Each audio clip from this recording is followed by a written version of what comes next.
बिस्मिल्लाहिर्रहमानिर्रहीम। अस्सलाम वालेकुम students, this is your lecture number 14।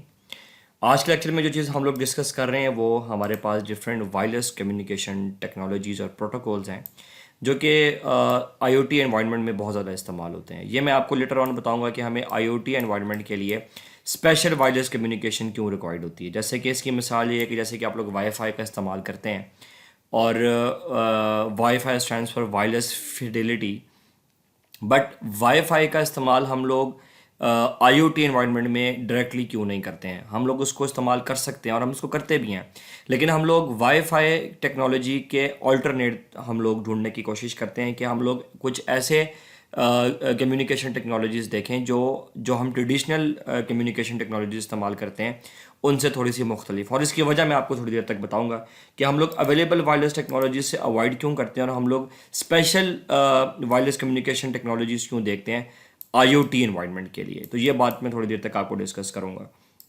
इससे पहले मैं एक चीज़ आपके सामने रख दूँ कि हम लोगों ने जो है इस कोर्स का मेजर जो पार्ट था शुरू का वो हमने कवर कर लिया, जो कि सिक्योरिटी का था। और देन उसके बाद मैं आप लोगों से डिस्कशन करता रहा आईओटी के एनवायरनमेंट के बारे में, आईओटी के स्ट्रक्चर के बारे में। और हमारे पास जो अब आज का टॉपिक है वो हमारे इस कोर्स को कुछ हद तक इंक्लूड भी करता है, जिसमें हम लोगों ने कुछ कम्युनिकेशन टेक्नोलॉजीज़ के बारे में हम लोगों ने देखना है। सिक्योरिटी फीचर्स की अगर बात की जाए तो सिक्योरिटी फीचर्स ज़्यादातर वही हैं जो हम लोगों ने पीछे सिक्योरिटी के अंदर जो है हम नेटवर्क सिक्योरिटी के कॉन्टेक्ट में पढ़ी थी। लिहाजा हमें इसके बारे में कोई ज़्यादा डीप डिस्कशन करने की ज़रूरत नहीं है, लेकिन जहाँ पर मुझे ज़रूरत महसूस होगी मैं वहाँ पे इन कम्युनिकेशन टेक्नोलॉजीज़ के सिक्योरिटी फीचर्स के बारे में ज़रूर बताऊँगा। उसके बाद जो हमारा लास्ट लेक्चर, क्योंकि अब हम लोगों के पास इतना टाइम मौजूद नहीं है, तो मैं एक लेक्चर और अपलोड करूँगा जो कि बहुत ब्रीफ होगा। और उस लेक्चर में मैं सिर्फ आप लोगों को डिफरेंट जो हमारे पास एप्लीकेशंस हैं आईओटी की उसके बारे में मैं ब्रीफली आप लोगों से डिस्कशन करूंगा, जो कि बहुत ही ज़्यादा एक ब्रीफ ओवरव्यू होगा। और मे बी ये एग्ज़ाम पॉइंट ऑफ व्यू से शायद इतना इंपॉर्टेंट ना हो, लेकिन आप लोगों को एक आइडिया ज़रूर देने कि जो भी कोर्स में हम लोगों ने नॉलेज गेन किया उसको इस्तेमाल करते हुए हम लोग डिफरेंट आईओटी बेस्ड सोल्यूशन कैसे डेवलप कर सकते हैं। तो ये चीज़ मैं एक सेपरेट और स्पेशल लेक्चर में मैं इसको डिस्कस करूँगा। हम लोग आज के लेक्चर की तरफ मूव करते हैं। हम लोग देख रहे हैं कि वायरलेस कम्युनिकेशन टेक्नोलॉजीज़ और डिफरेंट वायरलेस कम्युनिकेशन प्रोटोकॉल्स जो कि स्पेशली डेवलप किए गए आईओटी एनवायरनमेंट के लिए। सवाल ये पैदा होता है कि हमें आईओटी एनवायरनमेंट के लिए स्पेशल कम्युनिकेशन प्रोटोकॉल्स क्यों चाहिए। हम लोग ट्रेडिशनल या ऑलरेडी अवेलेबल कम्युनिकेशन टेक्नोलॉजीज़ को क्यों इस्तेमाल नहीं करते। इसकी मिसाल मैंने आपको पहले भी दी, जैसे कि आपके पास फॉर एग्जांपल आपके पास वाईफाई है, ठीक है जी, एक बड़ा अच्छी आपके पास वायरलेस कम्युनिकेशन का आपके पास मीडियम है जो आप डेली जो है डेली बेसिस के ऊपर इस्तेमाल करते हैं डिफरेंट एप्लीकेशंस में। फिर आपके पास ब्लूटूथ टेक्नोलॉजी है जो कि आप लोगों ने बहुत आम देखी होगी कि आप इवन जो आपके पास फॉर एग्जांपल म्यूज़िक सिस्टम है फॉर एग्जांपल, उसमें भी आप इसको इस्तेमाल करते हैं। तो ये जो हमारे पास already available communication wireless communication, ये बात भी याद रखिएगा कि हम लोग स्पेसिफिकली वायरलेस कम्युनिकेशन के बारे में बात करें। उसकी रीज़न ये है कि वायर्ड कम्युनिकेशन अब आउटडेटेड हो चुकी है। दो के वायर्ड कम्युनिकेशन के हमारे पास बेनिफिट्स हैं, लेकिन वायरलेस कम्युनिकेशन का सबसे बड़ा फ़ायदा यही है कि हमें ये जो है वायरलेस कम्युनिकेशन अनेबल करती है कि हम लोग वायरलेसली डाटा को ट्रांसमिट कर सकें from one point to another point.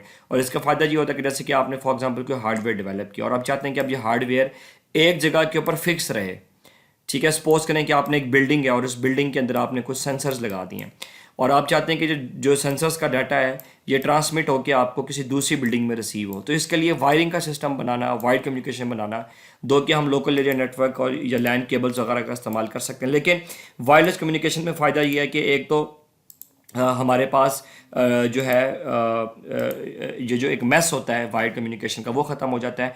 दूसरा, हम लोग मल्टीपल वेज में वायरलेस कम्युनिकेशन के ज़रिए डाटा को रिसीव भी कर सकते हैं। फॉर एग्जांपल एक वक्त में 2, 3 या 4 जो है हमारे पास पर्सनल्स वो इसको रिसीव कर सकते हैं। ये फ़ायदा होता है वायरलेस कम्युनिकेशन का। सवाल मैं आपसे ये पूछ रहा था कि जब हमारे पास different wireless communication technologies available हैं तो फिर हमें क्या ज़रूरत है कि हम लोग आईओटी के लिए स्पेशल वायरलेस कम्युनिकेशन टेक्नोलॉजीज़ को डेवलप करें। इसमें जो सबसे इंपॉर्टेंट चीज़ आती है वो है हमारे पास पावर। आईओटी सॉल्यूशंस के अंदर जो सबसे इंपॉर्टेंट चीज़ है वो है कि पावर कंजप्शन मिनिमम कैसे रखी जाए। अब आप इसकी एग्जांपल बिल्कुल ऐसे ले सकते हैं कि जैसे कि वाईफाई डिवाइसेस हैं, आपके पास एक राउटर है जो आप घर में इंटरनेट के लिए इस्तेमाल करते हैं। इस राउटर को नॉर्मली चलाने के लिए आपको तकरीबन 12 वोल्ट्स और ऑलमोस्ट 2 एम्पेयर तक का करंट रिक्वायर्ड होता है। जो लोग पावर वजह करंट को जानते हैं उनके लिए बड़ी अच्छी चीज़ है। जो नहीं जानते मैं उनको इतना मैं बता सकता हूँ कि तकरीबन आपको 10 टू लेट अस से कि 12 वॉट की पावर रिक्वायर्ड होती है एक वाईफाई डिवाइस को रन करने के लिए। अगर आप ब्रिजेस की बात करेंगे तो वो तो फिर हमारे पास ज़्यादा जो है वो पावर लेगी, तो मैं भी अपने आप को वाईफाई तक लिमिटेड रखता हूँ। इसका मतलब ये कि पावर रिक्वायरमेंट बहुत ज़्यादा है, ठीक है जी। जबकि IoT सोल्यूशन जो आप डेवलप करते हैं ये बहुत स्मॉल स्केल के सोल्यूशंस होते हैं और इनको हर वक्त इतनी ज़्यादा पावर देना पॉसिबल नहीं होता। इसकी एक एक्सपेक्ट ये भी है कि IoT सोल्यूशंस जो आप लोग चलाते हैं उनको चलाने के लिए आप नॉर्मली बैटरीज का इस्तेमाल करते हैं, आप एक बैकअप पावर का इस्तेमाल करते हैं। तो जब आप बैटरीज या बैकअप का इस्तेमाल करेंगे तब आप इतनी पावर कहाँ से लेके आएंगे, ठीक है जी। तो फिर इसका मतलब है कि अब आपको लो पावर सॉल्यूशंस रिक्वायर्ड है, आपको लो पावर कम्युनिकेशन जो है वो रिक्वायर्ड है। आप वाईफाई से काम नहीं चला सकते। तो ये एक मेन रीज़न है कि हमें IoT सॉल्यूशंस के लिए special wireless communication technologies required होती हैं, जो कि जिसका सबसे बड़ा टारगेट क्या है कि पावर कंजप्शन सबसे कम हो। क्योंकि देखें फॉर एग्जांपल अगर आप सपोज करें कि आप एक बिल्डिंग की मॉनिटरिंग कर रहे हैं और एक बिल्डिंग की मॉनिटरिंग आपको 24/7 रिक्वायर्ड है, ठीक है जी। और बिल्डिंग की जो आप मॉनिटरिंग कर रहे हैं, सपोज करें कि आपके पास कोई डिज़ास्टर आ गया और आपके पास बिल्डिंग का सारा स्ट्रक्चर ख़त्म हो गया, इसका मतलब है कि बिल्डिंग की जो पावर आ रही थी वो पावर सप्लाई भी कट ऑफ हो गई। तो इससे तो मुराद ये हुआ कि अगर हमने बिल्डिंग में कुछ सेंसर्स वगैरह लगाए हुए थे तो वो तो सेंसर्स काम करना छोड़ देंगे, जबकि हमें हर वक्त जो डाटा रिक्वायर्ड है, हमें हर वक्त डाटा रिक्वायर्ड करना है, हमें हर वक्त डाटा अवेलेबल होना चाहिए 24/7 और ये हमें हर वक्त रिसीव भी होना चाहिए। तो हम लोग फिर क्या करते हैं कि जो हमने सेंसर्स का एक नेटवर्क बनाया हुआ होता है इसको हम लोग स्पेशल कम्युनिकेशन वायरलेस कम्युनिकेशन के ज़रिए आपस में ज्वाइन करते हैं, जो कि एक तो लो पावर होती है जिसका फ़ायदा ये होता है कि इन सेंसर्स का डाटा जमा करके उसको ट्रांसमिट करने के लिए पावर बहुत ज़्यादा कम रिक्वायर्ड होती है। और हम देखेंगे कि ये किस तरह पॉसिबल है, नंबर 1। और नंबर 2, इसके अंदर जो आपने बैकअप पावर लगाई होती है जैसे कि बैटरीज वगैरह, वो आइडियल कंडीशंस में आपको तकरीबन इनफाइनाइट टाइम के लिए आपके सिस्टम को रन कर सकती है। क्योंकि इन सेंसर्स को रन कराने वाली जो वायरलेस कम्युनिकेशन टेक्नोलॉजी, असल में सेंसर्स को तो हमने अलग तरीके से रन करना है, मैं सेंसर से आने वाले डाटा की ट्रांसमिशन की बात कर रहा हूँ। तो वो जो डाटा ट्रांसमिशन के लिए आप डिवाइस इस्तेमाल कर लें, वो जो वायरलेस कम्युनिकेशन टेक्नोलॉजी आप इस्तेमाल करें, या जिस सादा अल्फाज में जिस रेडियो का आप इस्तेमाल करें डाटा को ट्रांसमिट या रिसीव करने के लिए, वो रेडियो बहुत ज़्यादा लो पावर पे चलना चाहिए।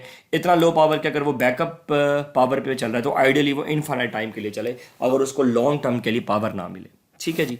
मेरे ख्याल है मैं अपना पॉइंट यहाँ क्लियर कर चुका हूँ। मैं जल्दी से आता हूँ कि वो कौन सी हमने यहाँ पे 2 चीज़ें देखनी। एक तो हमने वायरलेस कम्युनिकेशन टेक्नोलॉजी देखनी है, ठीक है जी। दूसरी हमने वायरलेस कम्युनिकेशन प्रोटोकॉल देखने हैं।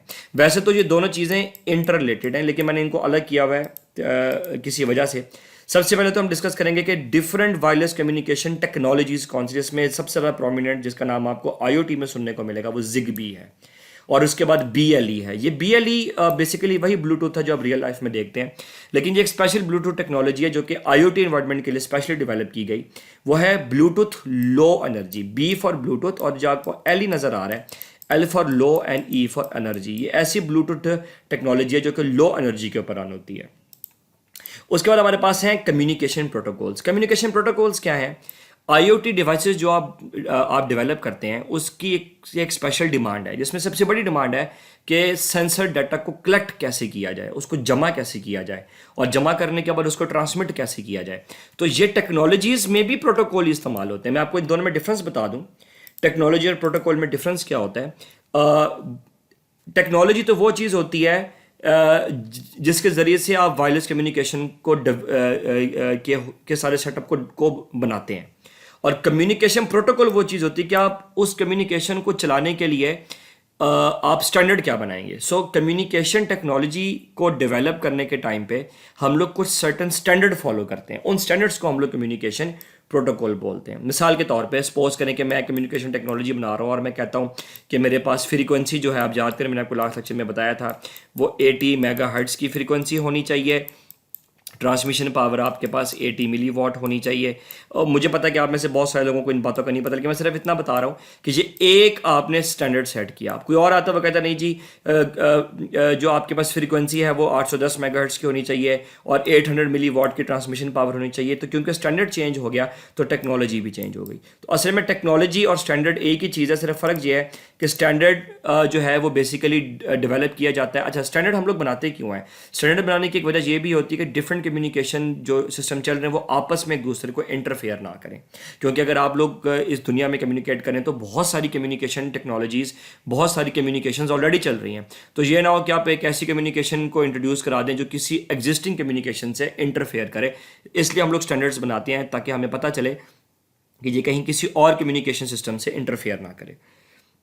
आई थिंक कि मेरा पॉइंट आपको समझ आया। सबसे पहले हम देखेंगे जिगबी क्या है, फिर ब्लूटूथ क्या है, लो एनर्जी ब्लूटूथ, जी वेव बड़ी इंटरेस्टिंग चीज़ है, उसके बाद low power wireless personal area network जो कि IPv6 प्रोटोकॉल के ऊपर चलता है। अगर आप लोग नेटवर्क के बारे में थोड़ी सी भी बेसिक जानते हैं तो आपको as a computer science student ये बात पता होनी चाहिए कि हमारे पास दो जो है प्रोटोकॉल्स हैं, एक IPv4 है और एक IPv6 है। 128 और जो है वो IPv4 और 256 का जो एड्रेस होता है वो IPv6 में। जो लोग नहीं जानते वो इसके बारे में जाके ज़रूर पढ़ें। सबसे पहले बात आती है जिगबी क्या चीज़ है। जिगबी मैं पहले आपको बता दूं ताकि आप लोग कंफ्यूज ना हो। ये एक हार्डवेयर है जो कि आपको मार्केट से मिलता है। ये एक हार्डवेयर है, एक डिवाइस है। ये है क्या, जैसे कि आपने घर में वाईफाई लगाया हुआ होता है वायरलेस कम्युनिकेशन के लिए। वाईफाई आप क्यों इस्तेमाल करते हैं? ताकि आप अपने मोबाइल फ़ोन्स और लैपटॉप्स पे इंटरनेट इस्तेमाल कर सकें। वाईफाई की तरह की एक कम्युनिकेशन टेक्नोलॉजी है जिसको हम लोग बोलते हैं जिगबी।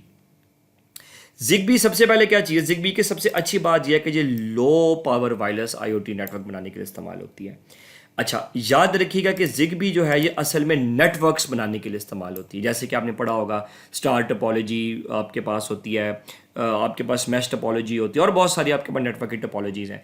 तो जिगबी असल में नेटवर्क्स टोपोलॉजी बनाने के लिए इस्तेमाल की जाती है। लेकिन इसका फ़ायदा ये है कि as compare to WiFi technology power बहुत कंजप्शन बहुत ज़्यादा लो है। सबसे अच्छा फीचर इसका ये है।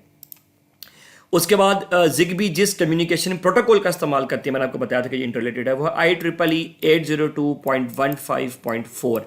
जो लोग इंटरेस्टेड हैं वो जाके इसके बारे में सर्च करें। याद रखिएगा कि डिफरेंट कम्युनिकेशन के प्रोटोकॉल्स के अंदर डिफरेंट फीचर्स होते हैं।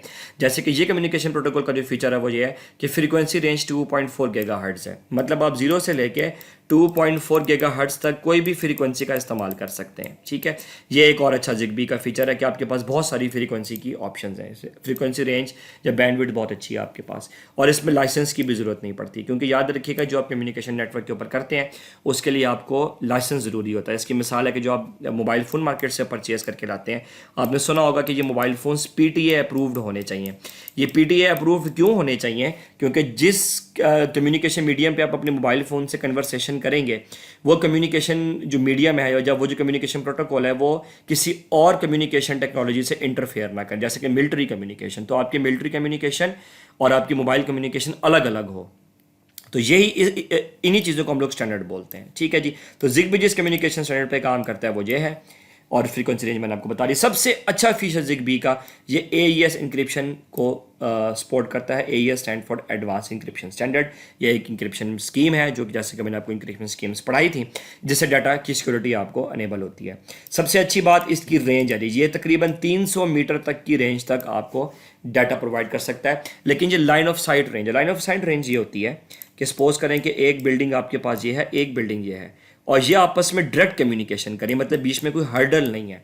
तो अगर बीच में कोई हर्डल नहीं है तो जिगबी आपको 300 मीटर तक की रेंज प्रोवाइड करेगी। लेकिन अगर बीच में हर्डल है, जैसे कि आप सपोज करें कि इसके बीच में और बिल्डिंग्स भी आ गई हैं, तो फिर क्योंकि बीच में बिल्डिंग्स आने की वजह से कम्युनिकेशन डिस्टर्ब हो जाती है। सो जब यहाँ पे कम्युनिकेशन आएगी तो थोड़ी सी डिस्टर्बेंस पैदा होगी, तो थोड़ी सी आपके पास रेंज जो है वो कम हो जाएगी। तो तकरीबन ये अगर इसमें हर्डल्स भी हों तब ये आपको 100 मीटर तक कम से कम भी आपको रेंज प्रोवाइड करेगा। कम से कम रेंज में आपको बता रहा हूँ। तो फ़ायदा इसका ये कि अगर आप 2 बिल्डिंग्स अक्रॉस भी बैठे हुए हैं तब भी डाटा आपको रिसीव होगा।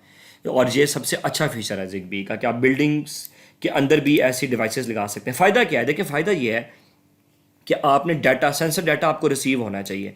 तो जितना दूर आपको सेंसर डाटा रिसीव होगा उतना फ़ायदा है। लेकिन सिर्फ हमें रेंज नहीं चाहिए, हमें पावर भी कम से कम चाहिए। तो ये सबसे अच्छा फीचर है। रेंज भी ज़्यादा है और पावर भी कम है।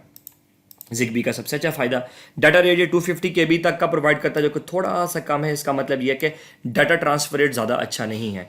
यहीं पे फ़र्क आता है फिर आपका जिगबी और दूसरी वाईफाई डिवाइसेस का।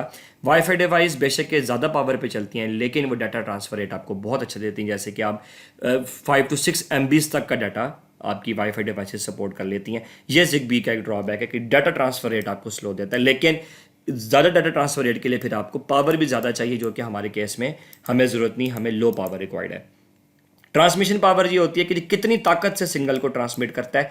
ये एंटीना से रिलेटेड है, मैं इसकी बहस में नहीं जाना चाहता, लेकिन ये तकरीबन 0 से लेके 100 मिलीवॉट तक की पावर से सिग्नल भेज सकता है, जो कि काफ़ी अच्छी पावर है। इससे मुराद ये हुआ कि सिग्नल आपको ज़्यादा मतलब जब सिग्नल रिसीव होगा तो वो ज़्यादा वीक नहीं होगा, ठीक है, क्योंकि सेंसर डाटा अगर आप रिसीव कर रहे हैं, फॉर एग्जांपल सपोज करें कि आप 100 मीटर्स की रेंज पे सेंसर डाटा रिसीव करें, सपोज करें आप 300, आप जिगबी की फुल रेंज पे डाटा रिसीव कर रहे हैं, तो 300 मीटर की रेंज पे जब डाटा पहुंचेगा तो डाटा डेफिनेटली नॉइज़ की वजह से थोड़ा ख़राब हो चुका हुआ होगा, लेकिन ट्रांसमिशन पावर अगर अच्छी होगी तो उसमें नॉइज़ आने के चांसेस कम है।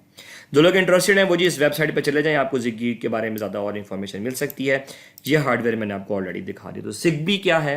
ये एक वायरलेस कम्युनिकेशन रेडियो है, जैसे कि रेडियो आप पहले ज़माने में सुनते थे, ये भी एक रेडियो है, लेकिन ये एक ऐसा रेडियो है जिसकी फ्रीक्वेंसी बहुत अच्छी, फ्रीक्वेंसी रेंज बहुत अच्छी है, पावर बहुत ज़्यादा लो है, रेंज बहुत अच्छी है, लेकिन सबसे बुरा ड्रॉबैक इसका ये है कि डाटा ट्रांसफ़र रेट बहुत स्लो है। तो अगर आप में डाटा ज़्यादा फास्ट तरीके से चाहिए, फिर आपको जिगबी आपके लिए ज़्यादा करामत साबित नहीं होगी, फिर आपको किसी और सोल्यूशन की तरफ जाना पड़ेगा। वो सोल्यूशन आपके पास क्या है? वो है BLE, ब्लूटूथ।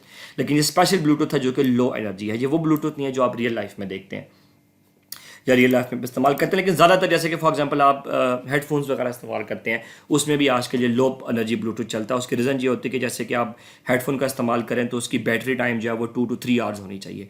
सो बैटरी टाइमिंग भी अच्छी हो और डाटा भी वायरलेस ट्रांसमिशन उसकी हो रही हो, तो वो फिर इसके ज़रिए पॉसिबल होता है। अच्छा, ब्लूटूथ टेक्नोलॉजी जो है ये जिगबी से इस लिहाज से मुख्तलिफ है कि ब्लूटूथ जो है ये पर्सनल एरिया नेटवर्क के लिए इस्तेमाल होती है, जबकि जिगबी पर्सनल एरिया के अलावा और नेटवर्क्स के लिए भी इस्तेमाल हो सकती है। आप याद करें मैंने आपको डिफरेंट नेटवर्क्स की टोपोलॉजीज बताई थी। सो ये जो जिगबी है ये सिर्फ पैन पे काम नहीं करती, सिर्फ पर्सनल एरिया नेटवर्क पे काम नहीं करती, ये और बहुत सारे नेटवर्क्स के ऊपर काम कर सकती है। ब्लूटूथ का ड्रॉबैक ये है कि ये बहुत लिमिटेड नंबर ऑफ नोड्स पे, नोड्स क्या होते हैं, सपोज करें कि ये एक यूज़र है और ये यूज़र जो है इसके पास एक ऑडियो सिस्टम है, ठीक है जी, और सिर्फ इस यूज़र और इस डिवाइस के बीच में कनेक्शन बना हुआ है, दैट्स इट, बहुत सिंपल नेटवर्क। और ये हमारे पास पर्सनल एरिया नेटवर्क है, कोई और इसमें क्योंकि पर्सनल से ही क्लियर हो रहा है, कोई और एंटिटी इन्वॉल्व नहीं है। ऐसी कम्युनिकेशंस के लिए फिर ब्लूटूथ इस्तेमाल की जाती है, जबकि जिगबी जो होती है ये मल्टीपल नोड्स बनाती है, जैसे कि एक जिगबी मॉड्यूल एक वक्त में बहुत सारे सेंसर से डाटा भी ले रहा होगा और आगे ट्रांसमिशन भी बहुत सारी जगहों पे कर रहा होगा। ये जिगबी का फ़ायदा है कि ये मल्टीपल जगहों पे, क्योंकि ये मैश टोपोलॉजी को सपोर्ट करता है, मैश नेटवर्क को, ठीक है जी। ब्लूटूथ भी मैश को सपोर्ट करता है लेकिन बहुत लिमिटेड, जैसे कि सिर्फ ये 2 to 3 एंटिटीज या मैक्सिमम 4 एंटिटीज़ को सपोर्ट करेगा। ये इसका एक ड्रॉबैक है, लेकिन फ़ायदा क्या है? लो एनर्जी तो इसके अंदर है, जैसे कि जिगबी में थी। फ़ायदा ये है कि इसकी जो डाटा ट्रांसफ़र रेट है वो जिगबी के मुकाबले में काफ़ी अच्छा है। जितनी ज़्यादा आप करीब रखेंगे ब्लूटूथ के अपनी डिवाइस को, डाटा ट्रांसफ़र रेट 270 तो यहाँ लिखा हुआ है, ये 300 तक भी चला जाता है। जिगबी के मुकाबले में ट्रांसफ़र रेट बहुत अच्छा है, लेकिन रेंज बहुत शॉर्ट है। मतलब इसकी रेंज जो है वो तकरीबन 70 मीटर्स एट मैक्सिमम, वरना ये आइडियल कंडीशन में 20-30 मीटर से ज़्यादा नहीं होती, जो कि आपने रियल लाइफ में देखा भी होगा। अगर आप म्यूजिक सिस्टम इस्तेमाल करते हैं और बीच में कोई हर्डल है, जैसे कि कोई आपके पास वॉल है, तो फ़ौरन ब्लूटूथ कम्युनिकेशन जो है वो डिस्टर्ब हो जाती है। ये फिर नुकसान है ब्लूटूथ कम्युनिकेशन टेक्नोलॉजी का, लो एनर्जी ब्लूटूथ कम्युनिकेशन, लेकिन ट्रांसफ़र रेट अच्छा है, शॉर्ट रेंज के लिए ज़्यादा अच्छा है, और फिर कीमत में भी ये कम है। प्राइस के हिसाब से ब्लूटूथ जो लो एनर्जी ब्लूटूथ है वो जिगबी के मुकाबले में काफ़ी ज़्यादा चीप है। ब्लूटूथ फिर ये जो जिगबी है ये काफ़ी ज़्यादा एक्सपेंसिव हो जाता है। दोनों के अपने अपने फ़ायदे और नुकसानात हैं। ये ब्लूटूथ है, एक मॉड्यूल है, ये आर्डिनो के साथ इस्तेमाल किया जाता है। ये है HC05 या HC06, दोनों फ्लेवर्स आपके पास आते हैं। जो लोग इंटरेस्टेड हैं वो इनके बारे में जाके सर्च करें। तो सपोज करें कि आप होम ऑटोमेशन करना चाहते हैं और आप चाहते हैं कि आप अपने मोबाइल फ़ोन को ब्लूटूथ से कनेक्ट करें और फिर आप अपने घर में डिवाइसेस चलाएं, तो मैंने आपको पहले भी ये चीज़ बताई भी है, तो उसके अंदर आप ऐसे मॉड्यूल इस्तेमाल कर सकते हैं। ये एक BLE की एक एग्जांपल है। वैसे BLE जो है वो इससे ज़्यादा छोटा होता है। BLE का मॉड्यूल साइज़ में बहुत ज़्यादा स्मॉल होता है as compare to this one जो जहाँ दिखाया जा रहा है। उसके बाद बात आ गई थी Z-Wave की। Z-Wave असल में एक कम्युनिकेशन प्रोटोकॉल है जो कि असल में डेवलप किया गया था होम ऑटोमेशन के लिए। अच्छा, होम ऑटोमेशन से मुराद सिर्फ लाइट्स का ऑन ऑफ होना नहीं है। होम ऑटोमेशन से मुराद है आपके घर में जितनी भी डिवाइसेस हैं, आपके घर में सिक्योरिटी सिस्टम है, लाइट कंट्रोल है, विंडोज़ हैं, आपके लॉक्स हैं, घर में थर्मोस्टेट जैसे कि टेम्परेचर कंट्रोलिंग है, इन सब चीज़ों को कनेक्ट करने के लिए Z-Wave इस्तेमाल होता है। मैं आपको Z-Wave का एक फ़ायदा बताता हूँ। Z-Wave का फ़ायदा ये होता है कि सपोज करें कि ये आपके पास आपका डोर है और उसके अलावा ये किचन के अंदर आपका स्टोव है जिसके ऊपर आप लोग जो है वो कुकिंग करते हैं। उसके अलावा ये आपका सपोज करें कि ये आपका फ्रिज है और उसके अलावा आप सपोज करें कि ये आपकी विंडोज़ हैं, आपने इन सबको ऑटोमेट किया हुआ है, ठीक है, आप इन सबको कंट्रोल करते हैं यूजिंग फॉर एग्जांपल अपने मोबाइल फ़ोन से। प्रॉब्लम यह है कि इसको कंट्रोल करने के लिए आपको अलग कनेक्शन बनाना पड़ेगा, इसको कंट्रोल करने के लिए अलग कनेक्शन बनाना पड़ेगा। इसका मतलब है कि आप अपने एंड्रॉयड एप्लीकेशन से एक वक्त में कोई एक चीज़ ही कंट्रोल कर सकेंगे, फाइन। लेकिन अगर आप एक वक्त में सबको एक साथ कंट्रोल करना चाहते हैं तो फिर क्या होगा, फिर आपको फ़ायदा देगा जी वेव। जी वेव क्या करता है, जी वेव इन सारी टेक्नोलॉजीज़ को, फॉर एग्जांपल जो कंट्रोल सिस्टम आपने डोर के लिए बनाया था, किचन के लिए बनाया था, फ्रिज, और वो इन सब कंट्रोल सिस्टम को एक सेंट्रल पॉइंट पे आपस में कनेक्ट करेगा और फिर आपकी डिवाइस के ऊपर डाटा भेज देगा। फ़ायदा कि आप अब इनको अलग अलग कंट्रोल नहीं करेंगे बल्कि एक साथ कंट्रोल करेंगे। लेकिन ये तब होगा कि जब ये जो कंट्रोल सिस्टम इन डिवाइसेस में लगा हुआ है ये जी वेव कम्युनिकेशन को सपोर्ट करेगा। इसकी मिसाल मैं आपको दे देता हूँ कि अगर आप अपने लैपटॉप के साथ एक ब्लूटूथ हेडफोन लगाना चाहते हैं तो आपके लैपटॉप के साथ ब्लूटूथ हेडफोन तभी कनेक्ट होगा जब लैपटॉप में ब्लूटूथ मौजूद होगा। तो यहाँ पे भी यही मिसाल है कि अगर आप अपने फॉर एग्जांपल फ्रिज को या विंडो को या डोर को कंट्रोल करना चाहते हैं, आप कंट्रोल तो उसको पहले भी कर रहे हैं। सपोज करें कि आप अपने फ्रिज को कंट्रोल कर रहे थे ब्लूटूथ टेक्नोलॉजी से, ठीक है, और बाकियों को आप जी वेव से कंट्रोल कर रहे थे। क्योंकि फ्रिज अब ब्लूटूथ से कंट्रोल हो रहा है इसलिए फ्रिज अब जी वेव से कंट्रोल नहीं हो सकता। तो ये ज़रूरी है कि जिस चीज़ को आप कंट्रोल करना चाह रहे हैं वो जी वेव को सपोर्ट भी करे, तब भी आप सब चीज़ों को एक सेंट्रल पॉइंट पे कनेक्ट करेंगे। सो समरी ये है कि जो जी वेव टेक्नोलॉजी है ये सारी चीज़ों को या सारी डिवाइसेस को जमा कर लेती है एक सेंट्रल पॉइंट के ऊपर, जिसकी वजह से कंट्रोलिंग भी आप एक सेंट्रल प्लेटफॉर्म के ऊपर कर सकते हैं। तो अगर आप अपने पूरे घर के सिस्टम को कंट्रोल करना चाहते हैं सिर्फ एक मोबाइल ऐप से, लेकिन उसके लिए फिर आपको सबको सारी जो आपके पास डाटा आ रहा है वो एक पॉइंट पे कनेक्ट हो। लेकिन प्रॉब्लम क्या है, ये किसी I am sorry for that, ये वाली कंट्रोलिंग किसी और ने बनाई, उसने अपनी वायरलेस कम्युनिकेशन टेक्नोलॉजी डाली, किचन के लिए कोई और वायरलेस कम्युनिकेशन टेक्नोलॉजी है, फ्रिज के लिए कोई और वायरलेस कम्युनिकेशन टेक्नोलॉजी। अब क्या करें, मुख्तलिफ वायरलेस कम्युनिकेशन टेक्नोलॉजी आपस में कैसे एक दूसरे के साथ कनेक्ट होंगी, वहाँ पे फिर फ़ायदा देगा आपको जी वेव। सपोज करें कि अगर इनमें जी वेव नहीं है तो फिर क्या करें, फिर कोई परेशानी नहीं है। अगर जी वेव मौजूद नहीं है तो आप मार्केट से जी वेव का मॉड्यूल ख़रीद सकते हैं और आप अपने एग्जिस्टिंग सोल्यूशन के अंदर जी वेव को लगा दें। फॉर एग्जांपल आप इन सब में जी वेव को इंस्टॉल कर दें, सब डिवाइसेस में जी वेव लगा दें, ये सारी आपस में कम्युनिकेशन करेंगी, ये यहाँ पे डाटा भेजेंगी, इसमें भी जी वेव का हार्डवेयर लगा हुआ है, इसमें भी और इसमें भी, और फिर यहाँ पे एक सेंट्रल हब होगा, वो भी एक जी वेव की डिवाइस होगी, सारा डाटा एक जगह जमा हो जाएगा और फिर आप बड़ी आसानी से किसी सेंट्रल पॉइंट पे इसको देख सकते हैं। इसकी जो फ्रीक्वेंसी रेंज होती है वो 800 मेगाहर्ट्ज़ से 900 मेगाहर्ट्ज़ होती है। इसका मतलब है कि आप 801 मेगाहर्ट्ज़ पे एक डिवाइस लगा लें, 802 मेगाहर्ट्ज़ पे दूसरी डिवाइस लगा लें, 803 मेगाहर्ट्ज़ पे तीसरी डिवाइस लगा लें, मतलब आपके पास तकरीबन ऑलमोस्ट 99 टू 100 डिवाइसेस की सपोर्ट अवेलेबल है यूजिंग जी वेव, ठीक है जी।